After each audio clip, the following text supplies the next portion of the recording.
কক্সবাজারের উখিয়া রোহিঙ্গা ক্যাম্পে অভিযান চালিয়ে বিদেশি অস্ত্রসহ আরসা কমান্ডার নুরুলকে গ্রেপ্তার করেছে পুলিশ।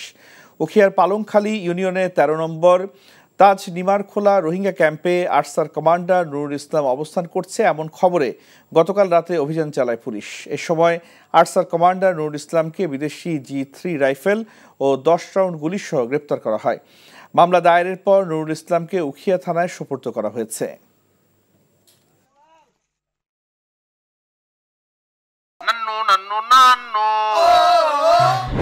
আরে সপ্তাহ একটা ব্র্যান্ডের গুলা আমার বংশ ব্র্যান্ডের কি আপা বিষয় কত বিক্রি গরিবের এলাকায় আপনি এমন পাড়া দিব না গুরু গুরু ভিতরতে সব বাইরে যাবে। আরে ওইটা থামো না তোরে যদি ইসলামিক সাইড সবাই আন্টি বস না দিছি আপনারা কি হোগারে কালিয়া বল আমরা সালাম তুমি আমারে আম্মা ডাকলাকে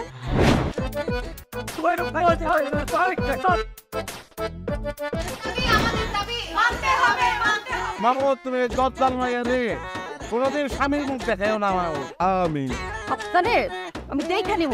হাতে লাগে বেতারে হাত ছাইরা দাও সোনার চাচারে।